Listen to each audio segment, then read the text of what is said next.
স্ক্রিনে যে জানোয়ারকে দেখতে পাচ্ছেন, এই জানোয়ার ভারতের মুম্বাই প্রদেশের তথাকথিত পণ্ডিত রামগিরি। এই জানোয়ার কিছুক্ষণ পূর্বে আমার নবীকে নিয়ে কটূক্তি করেছে। আর এই জানোয়ারের কটূক্তির সমর্থন দিয়েছে ভারতের ক্ষমতাসীন বিজেপির একজন সেখানকার স্থানীয় বিধায়ক নীতেশ রানা। এই বিষয়টিকে কেন্দ্র করে সমগ্র ভারত উত্তাল হয়ে উঠেছে। সেখানকার মুসলমানরা মহারাষ্ট্রের একজন মুসলিম নেতা ইমতিয়াজ জলিলের নেতৃত্বে ইতিমধ্যে মুম্বাইয়ের দিকে লক্ষ লক্ষ গাড়ি বহর নিয়ে লং মার্চ টু মুম্বাই শুরু করেছে। এই জঘন্য ঘটনায় প্রত্যেকটি নবী প্রেমিক মুসলিম নরনারীর অন্তরে রক্তক্ষরণ হচ্ছে। রাসূল সাল্লাল্লাহু আলাইহি ওয়াসাল্লাম 1400 বছর পূর্বে গজওয়াতুল হিন্দের সুসংবাদ আমাদেরকে দিয়েছিলেন। কালকে সকালে সূর্য উঠবে, এটা যেমন সত্য, তেমনি এই ভারতবর্ষে, এই হিন্দুস্তানে কালিমার পতাকা উড়বে, এটা তার চাইতেও বেশি সত্য।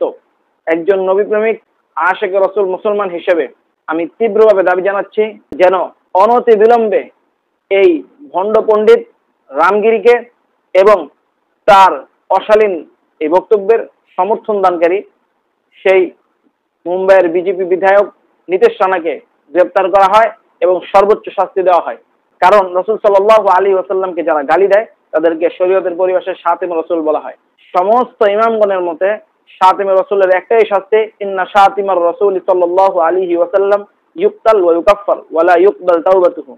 যে শাতিম রাসূল, তাকে কাফের ঘোষণা করা হবে এবং তাকে হত্যা করা হবে এবং তার তওবা কবুল করা হবে না। শাতিম রাসূলের একটাই শাস্তি, শিরুচ্ছেদ, মৃত্যুদণ্ড।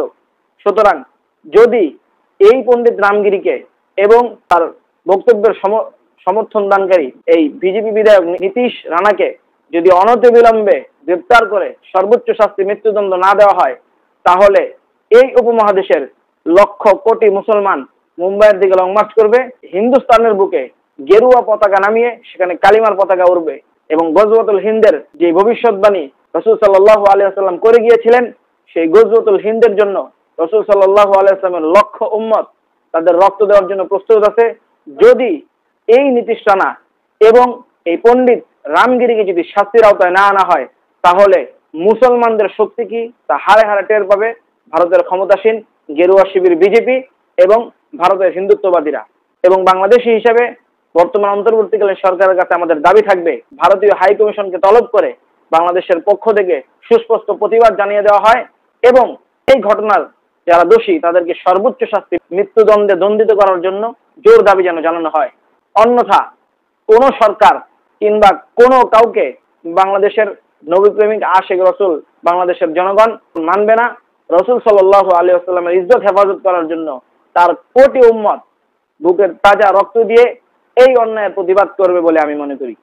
পরিশেষে ভারতের কট্টর হিন্দুত্ববাদী বিজেপি সরকারকে বলতে চাই, গত কয়েক বছর পূর্বেও আপনাদের নূপুর সাহা আমাদের আম্মাজান আয়েশা রাদিয়াল্লাহু আনহাকে নিয়ে কটূক্তি করেছে এবং এখন আপনাদের আরেক বিজেপি বিধায়ক পণ্ডিত রামগিরির বক্তব্যকে সমর্থন করে মুসলমানদের অন্তরে যে রক্তক্ষরণ ঘটিয়েছে, যদি এর বিচার না করা হয় তাহলে উপমহাদেশে আন্দোলনের যে বারুদ জ্বলবে, সেই বারুদকে আটকানোর ক্ষমতা বিজেপি কিংবা ভারতের কোনো শক্তির নাই।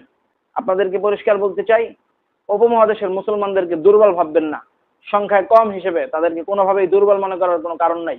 আপনারা যদি মুসলমানদেরকে হেয় প্রতিপন্ন করে দুর্বল ভাবেন, তাহলে আপনাদেরকে বলবো, এই 2024-এ শেখ হাসিনার পরিণতি দেখে শিক্ষা গ্রহণ করুন।